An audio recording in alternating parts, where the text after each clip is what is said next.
Harris 2028 presidential run. Yeah, no, this is bullshit. I don't believe that this will happen.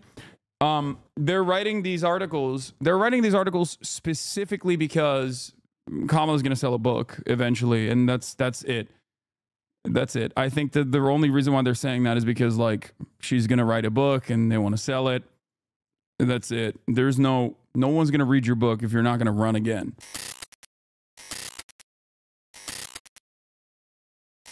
Anyway, so apparently Semaphore interviewed Kamala Harris's digital chief on Democrats losing hold of the culture. And in this, he dropped my name. Okay, the campaign needed to introduce Harris quickly to people who aren't obsessed with politics. Sports is perhaps America's last remaining monoculture, and Flaherty and the Harris team decided to book her on sports shows and podcasts. But one by one, the biggest personalities in shows politely turned them down. Sports and culture have sort of merged together, and as sports and culture become more publicly and sort of natively associated with this Trump conservative set of values, it got more complicated for athletes to come out in favor of us. Flaherty, 33, told me in an interview last week, it got more complicated for sports personalities to take us on their shows because they didn't want to do politics. That's not to say Steph Curry and Steve Kerr and LeBron James and all of them coming out wasn't impactful or important, he said. It was more impactful because it had gotten so much harder. But certainly the culture has been associated with heavy sports watching, has become associated with right-wing culture in a way that makes it hard for us to reach people. First of all, L. Second of all, skill issue. But last but not least, I mean, I wouldn't necessarily say that sports watching across the board is just like dominated by right-wing sentiment, even though virtually everything online is incredibly right-wing. I don't think that that's the case. I just don't. Stephen Curry's burner. Thank you for the 5 gifted subs. Maybe you should gift the biggest gift of all, not friendship, but instead socialize housing in your neighborhood. That's what you should be doing instead of being an additional hurdle to homeless shelters being built in your neighborhood because you think it's going to ruin the culture. Your haters have been having a meltdown over this article. Is this who you meant when you said the Harris campaign wanted you at the DNC? This is the deputy campaign manager. I didn't know that the deputy campaign manager was HasanAbi head. I did not know that. I wish he would have listened to my advice a little bit. But anyway, Flaherty declined to say who turned Harris down, but she didn't appear on key shows hosted by sports figures sympathetic to Democrats like Colin Cowherd, Bill Simmons, or the Kelsey brothers. As Semaphore first reported at the time, Harris did appear on All the Smoke, a popular but more niche basketball podcast, and NFL Hall of Famer Shannon Sharp's Club Shay Shay podcast. The campaign's failure to completely crack the sports sphere was, to Flaherty, ominous, and a part of a larger trend in which some influencers who had felt comfortable engaging with the Biden White House demurred when asked to help Harris make her case to her followers. When it's not cool to talk about politics, he said, you're kind of afraid of the audience. You don't even have to talk about politics. The problem is Kamala Harris. I think the environment for politics is changing a little bit as well. Like political communication is changing as well, where you can't just be a political personality who is like uptight and constantly on note. You can't have a Pete Buttigieg style person, right? You have to be more of a real person. If you want to live in the post-Trump universe, you have to kind of play ball. You have to be a personable human being. It's a very weird thing to demand from politicians. I guess back in the day, when information was significantly more limited and confined to network television, you could do what is known as retail politics, right? You know, you can have these setups where you basically faked human interaction. But digital retail politics is very different. Digital retail politics is what is in demand now. And you have to learn the language of online to be able to do that successfully. And you have to be personable. You have to, instead of going to the Iowa, corn shucking festival or whatever and eating a hot dog, you actually have to do this. You have to go on the podcast circuit. And in order to do that, you can't be a bot and you can't be an NPC. And unfortunately for Kamala Harris, like there were definitely podcasts where she shined, right? I think like whenever she went on, I don't know, like a HBCU adjacent podcast, I think she did a pretty decent job, much better than like Hillary Clinton, for example. Having said that, however, there's like a massive marketplace where she did not have her own, she did not have this opportunity at all. She was not able to have this opportunity at all because like she's kind of a bot. You know, she's kind of an NPC. She's like too scared to have a personality. That could be because she is a black woman in politics, and you don't have the leeway of a white man in politics, a rich white man in politics. I'm sure that that's part of it, right? But I think that it's not even about having charisma. It's more so just being honest. Like, it's not like Bernie Sanders is a tremendously charismatic individual, okay? He's not. He's a fucking old-ass nerd. But Bernie Sanders is earnest, okay? And that's the reason why when he does those like Theo Von appearances and whatnot, they blow up and people like it. Tim Walz would have done a pretty good job in the podcast circuit, something that I brought forth time and time again. But like the age of technocratic neoliberalism is over. It just doesn't sell. I don't even know if it ever really sold. But since it was the only game in town, a lot of people were like, all right, whatever, I'll vote for this. Right? I mean, here, look at the way that Timothy Chalamet's talking about Bernie Sanders. Yeah, we had Bernie Sanders on, and he was saying that he said Pete Seeger was one of his favorite musicians. Scoot McNairy could play Bernie Sanders in a biopic. Oh, he could. Right? Yeah. Totally could. Bernie hasn't aged. Nah, Bernie still looks the same. He's the best. Dude. He's looked the same in the last... Yeah. He's like a real folk hero. It's a great point. Yeah, Bernie is... He is a folk hero. Yeah, he's folk. Yeah, no wonder he loves Pete Seeger. Of course he does. So, but that's it. Like, look. Music. That's it. This is the way that like normal people respond to Bernie Sanders. He isn't like the most charismatic person on the planet. Far from it. Far from it. But he's honest. He's earnest. He cares about these things that like, you know, will genuinely improve people's lives, and he advocates for them viciously, right? And I think that is what matters. I think that is important. And I don't think a Kamala Harris type person is going to be able to do that. I think Tim Walz could do that. Tim Walz has a little bit of that dog in him. But for that to happen, the Democratic Party also has to change its messaging. The Democratic Party has to change its establishment Democrat, third way neoliberalism as a policy, win or lose attitude, you know? In July 2023, a year before Harris became the nominee as the Republican primary campaign was underway, I spoke with Flaherty, who was then running a digital strategy for the White House. There, he had helped shape the White House alternative media strategy, working to help support their own network of diehard supporters and dishing out exclusives to alternative liberal media. Some of Biden's first interviews after he nominated then Judge Ketanji Brown Jackson to the Supreme Court last month went to the popular Substack writer and professor Heather Cox Richardson and the left-leaning news YouTuber Brian Tyler Cohen. Flaherty was also paying close attention to how the race was being run on the Republican side. Donald Trump was leaning into new podcasts, and his opponents were tapping a large network of right-leaning and conservative personalities to amplify their messages. The reality of the matter is, he didn't just tap in to right-wing ecosystem. He didn't just tap into the right-wing ecosystem. He went in to as many outlets as possible that would have him. That's the thing that people don't comprehend. Like, I wouldn't say Theo Von is right-wing. I don't think he is. Joe Rogan is, but he's unique. And Joe Rogan wasn't right-wing for the longest part. You know? Democrats, Harris 2028 presidential run. Yeah, no, this is bullshit. I don't believe that this will happen. They're writing these articles. They're writing these articles specifically because Kamala's going to sell a book eventually, and that's it. That's it. I think that the only reason why they're saying that is because like she's going to write a book and they want to sell it. That's it. There's no one's going to read your book if you're not going to run again. Yeah, it's bullshit. I don't think she's going to run again. All right. Anyway, let's continue. Then he acknowledged that the Republican Party had done a better job building up its alternative digital media ecosystem with podcasters, YouTube streamers, and friendly pundits. But he argued that the then Biden campaign would overcome those obstacles by better navigating the personalized internet, which by which sophisticated algorithms feed America's highly specific information tailored to their taste and online behavior. Speaking with me again last week, Flaherty said that remained their theory of the case the entire time. The campaign knew from the beginning that the race was going to come down to voters who do not pay attention to politics or mainstream news and instead get their information from people on YouTube, their friends, Instagram stories, or links or memes dropped into a group chat. This firstly meant a shift in paid advertising from the previous campaigns. Instead of just blanketing the airwaves of battleground states, the campaign also invested heavily in ads on YouTube, recognized the rapid growth in streaming. That's where the campaign's data showed many of Harris' key voters were spending their time.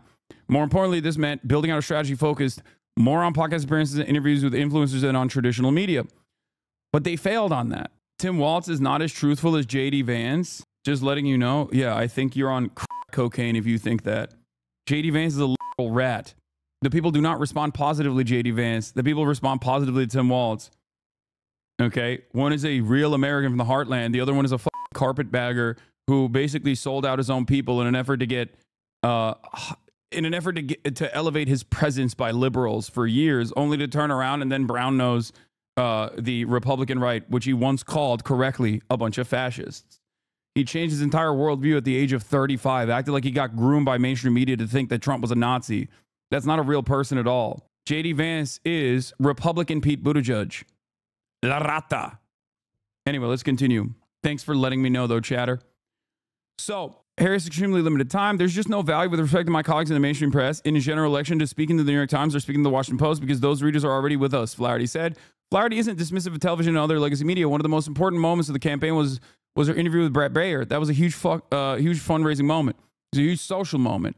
When Trump did the McDonald's thing, it was smart because it was a thing that obviously drove television coverage, but it also drove social media engagement too. And those things often happen in tandem, but they don't always. And so it was the sweet spot. It drove traditional coverage and non-traditional media. I don't think TV is dead. It's still probably the most important thing, but it's the literal TV. And what's on it that matters. As the campaign wore on, though, Flaherty said he realized the failure to gain traction in certain corners of the media reflected a deeper problem, one that wasn't solved when Harris replaced Biden on the ticket. The Harris campaign, representing what many voters saw as an embodiment of the status quo, was running contrary to not just ideological distrust of establishment figures, but to media trends. The media successes of 2024 were independent, non-traditional online personalities who themselves were avatars of the rewards of going up against the establishment. The reason folks are seeking alternative sources of media and are turning away from political news is because they don't trust their institutions. They don't trust elites. They don't trust the media. They don't trust all this stuff. So the party of elites and institutions is going to have a hard time selling to people in those places, Flaherty said. Now, I want to point out something here. Because a lot of people will say, Hasan, the only appeal that you have is because you're anti-establishment, right?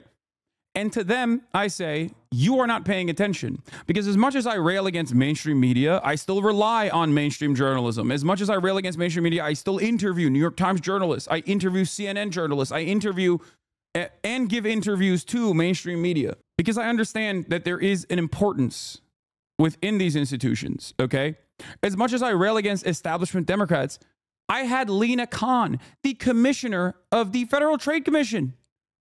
That is as institutional as it gets. As much as I rail against the establishment Democrats, I still champion the NLRB. I still champion the many wins even of the Biden administration, especially as it pertains to the regulatory agencies. I understand the importance of these agencies. That's the difference. I am not a contrarian for the sake of being a contrarian. I do not actually yell about the establishment Democrats in an effort to gain clout. Okay? And I think that's a silly way to approach it. And I think that's a silly way to operate in general. I've never been an advocate for destroying institutions just because they work in a corrupt manner. That's the difference between someone like myself and someone like RFK Jr. RFK Jr. looks at the EPA and says, or looks at the FDA and says, there's a lot that's wrong with the FDA. We must blow it up. I look to it and I say, abolish corruption rather than destroy and deregulate this regulatory body. That's the difference. I have a purpose. I understand that the government must exist. I understand that it can exist. Okay? So I just want to point that out for people that don't fully understand where I'm coming from. When it was said that people like you and Chapo were also the biggest cheers of Biden's W's than mainstream, it was mind-blowing because it's true. Yeah. When Biden exhibited the courage, demonstrated the courage and expended political and social capital to pull our troops out of Afghanistan, I was there defending that action. So was Chapo. Mainstream media was not defending that action. They were railing against them because they are deeply aligned with the interests of the defense industry. Okay? That's the difference. It's not as simple as go to Joe Rogan and talk about how great democracy is and the importance of preserving the independence of the DOJ or whatever. You've got to speak their language. And I think there are plenty of cultural touch points. I mean, Joe Rogan was at least recently for Medicare for All. Theo Vaughn is really against money in politics in the way that pharma has flooded our communities with opioids. Those are all things that the Democrats have something to say on. But as long as we seem like the party of the system, the people who are anti-system and looking for anti-systemic media, we're going to have a hard time connecting with them. Now, nowhere was this more clear than within the manosphere of podcasters and content creators like Rogan and Vaughn. To them, Trump had become less toxic and more based. and he rewarded his supporters with access. Flaherty said the Trump campaign successfully used new media to reshape culture, while Democrats found that the mass media institutions that had long largely supported them were weaker than these new cultural drivers. It's more than just young men, it's a broader ecosystem, he said. Democrats have historically had these really close relationships with institutional media, institutional culture, Hollywood, and the traditional press. There's this entire cultural ecosystem that Trump campaign did a really good job cultivating over a long period of time. We should get Jennifer Abruzzo, general counsel to NLRB, next. She's responsible for reenacting the Joy Silk Doctrine and numerous other labor W's. You're right. I'm down to do that as well. Flaherty also acknowledged that Elon Musk's purchase of X, Twitter, played a major role in the campaign, further tilting the scale of online culture and information towards Trump. Its importance was twofold. One, it was where you reach elites and high information people. But two, it was also the kind of place where politics could sort of careen into culture. And so it was really important. It was a really important central node, even if it wasn't the farthest reaching platform, he said. Having that node be fundamentally controlled by effectively an arm of the Trump campaign was not good, really a problem. And so Elon obviously sort of achieved his ends there. It was obvious that center left and left content was being throttled compared to right content. But while the campaign came to believe it was fighting an uphill battle against culture, moving in the opposite direction, it also made some strategic errors of its own based on faulty assumptions. Flaherty said that one place he understated the Trump campaign was a central part of the former president's digital strategy. The Harris campaign thought that Trump's team decision to continue talking to the manosphere meant he would simply be reaching the same audiences over and over again. But the incredible frequency of those appearances helped build the former president's credibility with that audience, which seeped out. He also said Harris's campaign never quite figured out one of its earlier strategies, which was to get its messaging organically into family group chats and private media, partially because they couldn't nail what kind of content would spread that way. I think that's one that ended up being a lot harder to execute on. Over the last several weeks, many professional Democrats I've spoken with feel that they've successfully identified her problem. But the next step for Democrats' media strategy are uncertain. When I met Flaherty this week in New York, he was contemplating his own professional future and what his role would be. To Flaherty, part of this starts with putting real effort into building the left and center left's own independent media ecosystem, divorced from the nonpartisan media that has historically satiated Democrats' appetite. Flaherty said one silver lining of the election was that many hardcore Democratic partisans have begun to waver from their satisfaction with legacy media. Yes, I changed the camera to full cam because I think it's better to just like read the article, but also have it be full camera. They are never going to trust the New York Times, and they're never going to distrust the Washington Post, he said. They're never going to not trust the New York Times, and they're never going to distrust the Washington Post, Flaherty said. But I think that in a Trump era, you start to see frustrations with mainstream media come to a boil. And I think there will be smart people who try to fill the gap. More individuals who create content on the left and center-left messaging. Flaherty said that Democrats need to invest boosting independent partisan friends online, as well as content creators or media figures who haven't been explicitly political but could reflect liberal and progressive values to counter the surging online pro-Trump right. Flaherty does not understand a fundamental part of this. And although he brings me up in literally the next moment after this, this is Kamala Harris's digital chief, okay? A fairly high level person in Kamala Harris's campaign. And yet I think, and I don't know if he's watching this right now, I don't know if he can hear me speak on this matter. I have spoken on this extensively to CNN and numerous other outlets at this point. But I think this fundamentally misses a very important point. Okay? Trump did not boost and offer money to these center-right podcasts. Trump was able to go there, meet them where they're at, and communicate with them in a way that was somewhat apolitical. Okay? Part of that is because there are a lot of, I guess, social issues that they aligned on to a certain degree. But more importantly, it's because Trump is a famous TV personality and he's carried that attitude throughout the first 4 years. And certainly to this day, he still carries that attitude. That's it. This is not something that Kamala Harris can recreate. There is also a lot more leeway, creative liberties that you can take on when you are a right-winger. Like, you can just kind of get away with saying whatever the fuck you want. You can get away with saying you can get away with being a dumbass. But Trump's charisma certainly carried him across the finish line. It wasn't that like he had fantastic policies or whatever, but he could tell a story real well. And that goes a long way. He was able to, in spite of being a billionaire born with a silver spoon, a real estate tycoon, with numerous failed businesses under his belt, he was able to present himself as a real guy, as opposed to all of these other fake, phony guys, the Democrats, and even Republicans that stood against him. So you have to have, for me, I've been covering politics for quite a while at this point. I have 3 general elections under my belt at this point, at this moment, okay? And what I have seen in that experience as a professional political commentator, you need one of 2 things, and if you can have both, it's fantastic. You either have to have good policy that truly addresses the issues that people are experiencing, or you have to have good charisma to be able to come across as authentic and earnest. Okay? If you have both, that's a killer combination. No one in my lifetime, I think, has had both. Trump doesn't have good policies, but he has an incredible way of reading the room and recognizing the resentment and anger that people feel, and then channeling that resentment and anger to vectors of hatred that are inoffensive to the pre-existing hierarchies. Trump is also very charismatic. He's very telegenic. Kamala Harris, unfortunately, was not charismatic enough, and her policies were awful. Bernie Sanders, on the other hand, not exactly charismatic, but is an earnest communicator and has the policies. Do you understand? The keys is on the keys. I am not making keys, okay? I'm not doing some Alan Lichtman style shit. And I'm not even saying this is a perfect scientific formula to win elections. I'm not saying that at all. That would be idiotic. I'm sorry, but why do we have to dumb it down for chat? No offense. Wait, what? I always dumb everything down for every single person. Trump is not charismatic. He's gross. He's charismatic to bigoted people. Okay, well, you can keep saying that, but it doesn't matter. He was a very famous television star. Yeah, I wonder who represents the average American better in an election.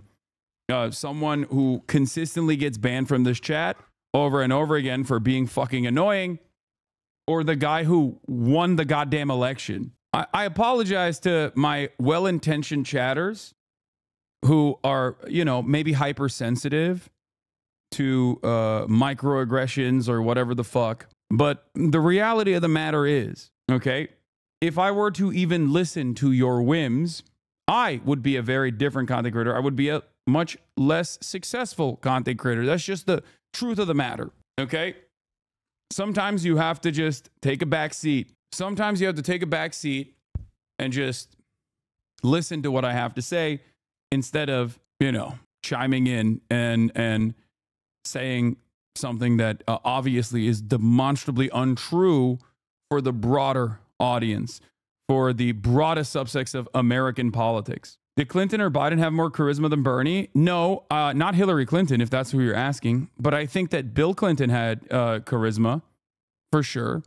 I think Obama had charisma. He maxed out on a charisma, and he had some pretty decent policies as well. But it was mostly the charisma that actually packaged whatever he was selling. That's what carried him, okay? That's what carried him. Anyway, so here's what Flaherty says.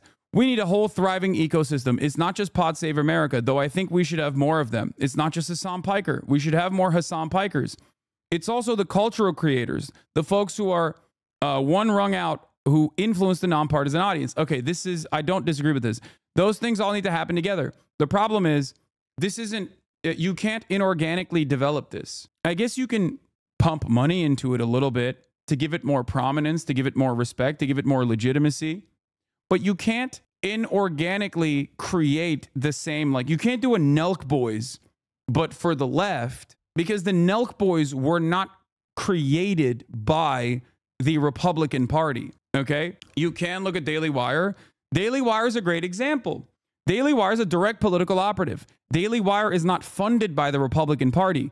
Daily Wire is funded by those who fund the Republican Party. Do you understand? Daily Wire is not directly funded by the Republican Party, but the same billionaires that fund the Republican Party also fund the Daily Wire. But that's a direct political operative, right? That's a very obviously partisan ideological project. What we're talking about here isn't the Daily Wires of the world.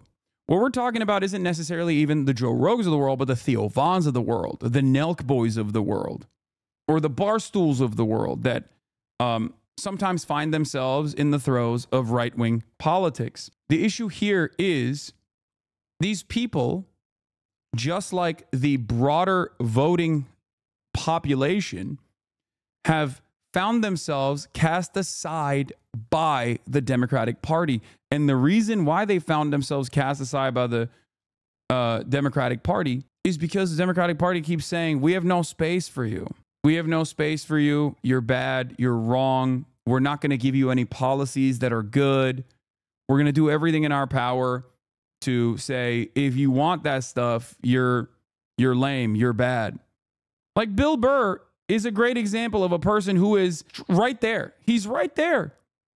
He's aligned just like myself. He's closest to me in, I would say, political perspectives without being a political operative, right? He's right there. But just like Kamala Harris can't come on my stream, she's not going to go on Bill Burr's podcast either. So even if you were to make a lefty Daily Wire or whatever, even if you were to pump the Young Turks with millions of dollars to make it like the home of the Democratic operatives or whatever. It's while we are even discussing this, while anti-Zionism is being actively suppressed on basically every platform, they don't want us. They want their perfect mouthpiece that cheers on wars and condemns protests and supports Biden.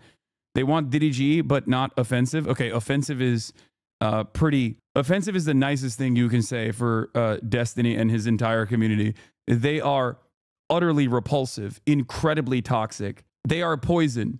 While it's ironic that they tried to present me as that and can't contend with why average human beings don't see it in the way that they do, any group that finds themselves routinely advocating for white people to be able to say the N-word and advocating against victims of sexual assault or debating the ethics of child pornography with a bunch of neo-Nazis online, those guys they're not in the real world. They're in this like extremely online space. Okay, there's a clip of him from today saying he's working with DNC operatives now to block you from interacting with the party. I mean, fine. I don't care. I don't need to interact with the DNC. It doesn't do anything for me. I don't think that these people understand that. Like, at least Flaherty seemingly understands that the Democrats need me more than I need them.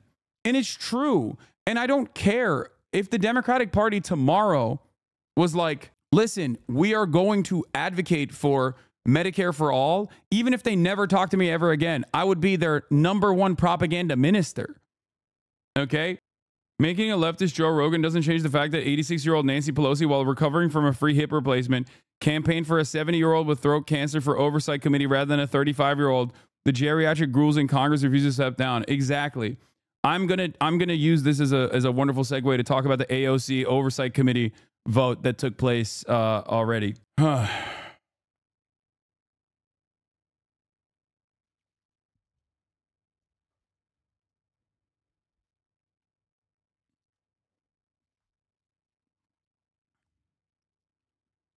Those things all need to happen together, he said. And the reality is, it's not going to be big media organizations. It's going to be a network and a constellation of individual personalities because that's how people get their information now. Flaherty says he believes the ecosystem need to grow in order to sort of stimulate demand. There is some truth to this. As people run away from cable, the center-left starts to distrust mainstream media. And as the mainstream media outlets become more reliant on their mostly center-left subscribers, all this is going to kind of happen in tandem. I don't even think you would be what they want, even if they did support those things, because you care about foreign policy and internationalism, and they will never back down from imperialism. I think that's a big part of it as well. But there used to be a space within the Democratic Party for people who actually were openly anti-imperialist, okay? That is the problem. That is completely gone from the coalitions. It's completely abolished. There is not a single Democrat that is known for having an anti-imperialist slant, okay? At most, you get the likes of Bernie Sanders, Rashida Tlaib, Ilhan Omar, and every now and then AOC, okay? There are no Gravels anymore. And it's not just Gravel either. The problem is you could still make it work. Someone who is critical of the Democratic Party's, administration, the administrative function when it comes to American empire, and yet still advocate for them. Yeah, the Barbara Lees of the world. Exactly. You could do that. That's fine. There was a space in that big tent. But I think the Democrats have openly cast aside and have reduced their ranks or destroyed that wing of the party, even though this is yet another divergence within the Democratic Party's operations and the Democratic Party's base of support. Not even just the, diehard Dems, but specifically just Americans in general. Like, Americans broadly do not see themselves as pro-war. Americans are fearful, and yes, they are oblivious to American empire, but when asked directly about their opinions, they're like, I don't want war. I don't like war. I'm not a fan of war. Donald Trump now, this is the second time Donald Trump cast himself as a anti-war guy. Now, we know that that's not the truth. But he still ran as an anti-war guy, okay? And he still presented himself as that. In the weeks since Trump's reelection, savvy and clueless media observers alike have chalked up Harris's problems in the media to small decisions like a failure to appear on Rogan's podcast. A moment that Flaherty acknowledged was a missed opportunity. This misunderstands a simple aspect of the media strategy that gleaned from speaking with both the Trump campaign and the Harris campaign about their approaches to new media. Ultimately, their media strategies weren't particularly different. Both campaigns leaned hard into alternative new media. I don't think they did. I don't think Flaherty leaned as hard into alternative media as Trump did. Like, the maximum alternative media they went on was Call Her Daddy. And ultimately, it doesn't matter. You can appear on every fucking platform, but if you are not uniquely telegenic in the way that Trump is, okay? If you are not uniquely telegenic in the way that Trump is, then you have to make up for it with good policies that address the genuine issues that Americans are experiencing. And if you can't do that, if you can't actually do that, then you have to make up for it with something, anything. You have to make up for your lack of telegenic, charismatic politicians with good policies. One of the things both you and the right understand more than the general left is that no matter how much information you give someone, it's very hard to change their values. Leftists spend too much time telling the most racist man alive that Trump is racist. The right doesn't bother telling trans people that Trump will help them. It tells transphobes it'll hurt them. There's some truth to that as well. But I do think that people can have their values be changed. But I don't think the method of doing that is by spirited debate or whatever. I don't think that's how that works either. I think that the way you do that... Hold on, I got to get my mom an Uber real quick. My mom is getting discharged in the hospital. Why isn't it working? What the hell? Okay. I hope everything's okay. Yeah, it is. Yeah. Why was she there? My mom got a knee replacement. Yep. Wait, what? Why isn't it working? You're requesting a wheelchair. Yeah. I want a wheelchair accessible vehicle. Why does it not letting me do it? Couldn't she have gone to Europe like other politicians do? Yeah. For the record, I dropped her off at the hospital. Man, everybody shut the fuck up. Oh my God. The parasocial nature of this content creation is so insane. Hold on. Still. Okay. Hopefully this will work. All right. The problem in my mind is that the Democrats are the poor streamer. I know. I shouldn't have just it's my fault. I should have not, I shouldn't have brought it up because I know that chat goes crazy over this shit. Anyway. So after this article came out in Semaphore, Fox News wrote, top Harris aide hypes radical activists said America deserved 9/11 while plotting future for Dems. House Dem called Hasan Piker a poster child for the post-October 7th outbreak of anti-Semitism in America earlier this year. A top aide on vice president's failed presidential campaign recently called for more cultural voices in the vocal anti-American, anti-Israel twist star Hasan Piker, who previously faced backlash for saying America deserved 9/11. Harris' former deputy campaign manager, Rob Flaherty, said during a recent interview that Democrats are losing control of culture.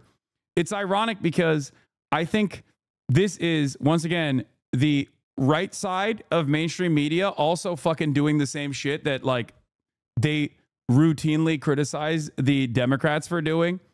And it virtually goes nowhere. Okay? The pearl clutching over this when Trump literally went on some of the worst people shows. Yeah, exactly. Terrorism tag at the top. Yeah. We need a whole thriving ecosystem, Flaherty told Semaphore. It's not just the Pod Save America, though I think we should have more of them. It's not just Hasan Piker. We should have more Hasan Pikers. It's also cultural creators, the folks who are one rung out, who influence the nonpartisan audience. Those things all need to happen together. The reality is not going to be a big media organization. It's going to be a network and a constellation of individual personalities because that's how they get their information now. Flaherty, who previously served as director of digital strategy for the Biden White House, is likely to face backlash. I love the way that mainstream media operates, where they are like, he's likely to face backlash as they are signaling to create backlash. Oh, he's likely to face backlash for this. We're going to try and create backlash. It's not going to happen. Yeah, dude. Someone who is not even remotely connected to the Democratic Party. What is this? Hold on. Sorry for letting you know. Luigi is being indicted. Yeah. Who previously raised more than $1 million for Palestinian aid, which has used his platform of millions of followers to downplay and justify terrorist attacks such as October 7 and 9/11 as acts of resistance in recent years.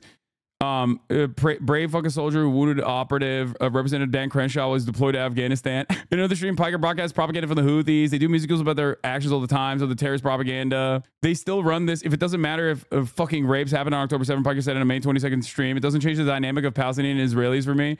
Yeah, that was me defending that. Once again, that was me quite literally.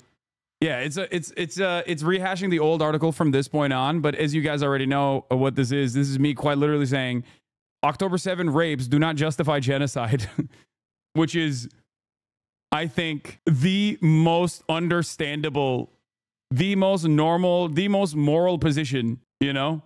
Oh man, I can't believe he said, whether rapes or not occurred on October 7 does not change the dynamic for me one bit. It does not make genocide appropriate. I know. You laugh at it, but I've literally met people IRL who think you feel those things because of this kind of misinfo. Yeah, okay, well, you can correct them and be like, do you think it's appropriate for Israel to do genocide because of October 7? And if their answer is yes, then, you know, they just have that perspective. There's not much I can do about that.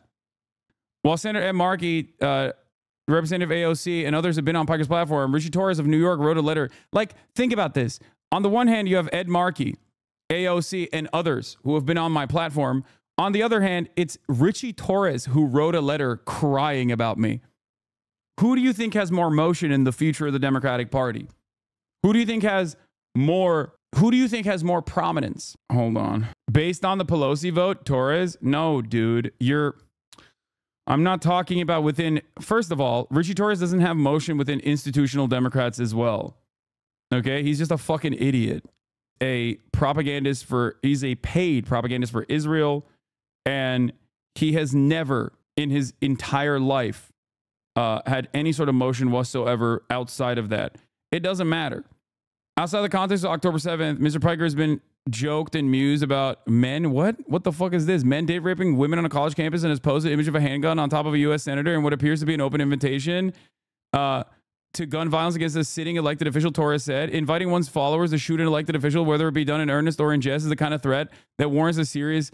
Richie Torres is DDG's strongest soldier. Piker's Twitch streams regularly hit more than 1 million views and often as many as 30,000 viewers at any given time. Certain people who are openly happy with the death of Republicans are so happy with Fox News right now. Oh, you mean Destiny's community? I know. Yeah, none of this shit matters. You know what my positions are. This is more fucking lame-ass Fox News noise. I like that Richie Torres is defending Tom Cotton here, though. That's funny. He's like, it's so unacceptable.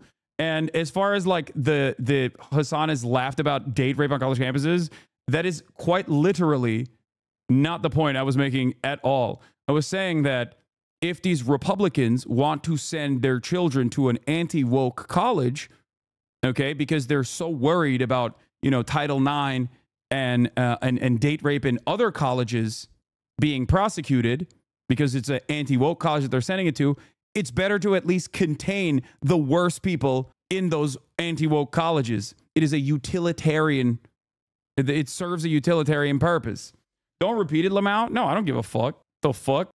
I think stripping that of its context is so fucking insane. Like, I don't know about this, Hasan. You don't know about what? Oh, you got a real hit piece. You must be so proud. I mean, it's like taking my Florida project seriously and being like, wow, Hasan wants to put every cryptocurrency loving pedophile he wants to exile them to Florida and then build walls around the state of Florida and then inevitably sink it. Yeah, I know, dude. I know.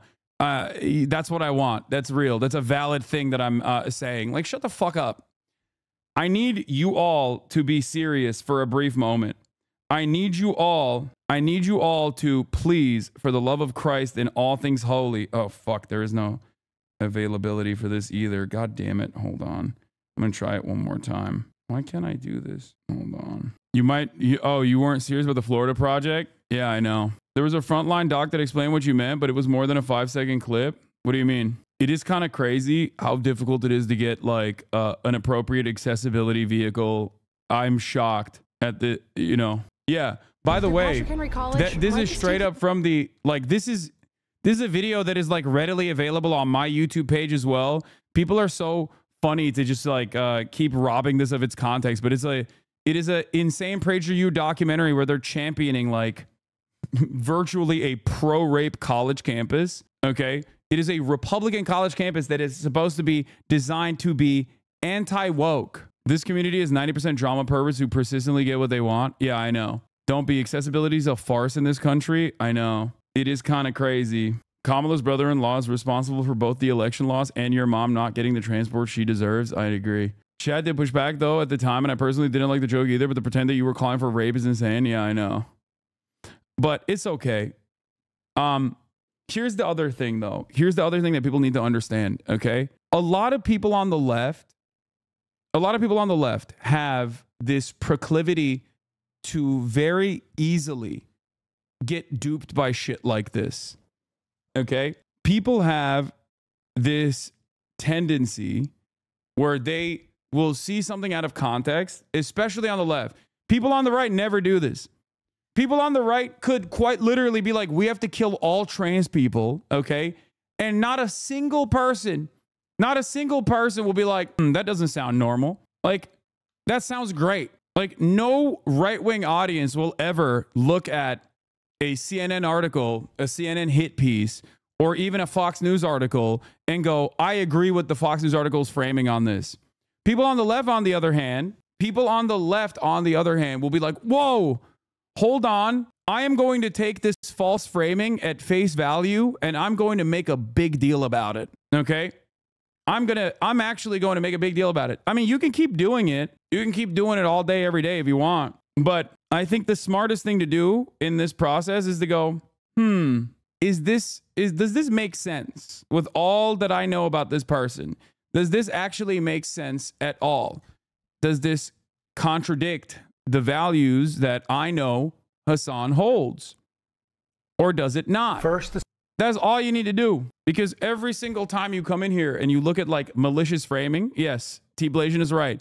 It's like as a liberal or as a liberal or as a leftist or as a progressive, when you go into the malicious framing, you basically come in and you say, I believe the malicious framing, please address my stupidity.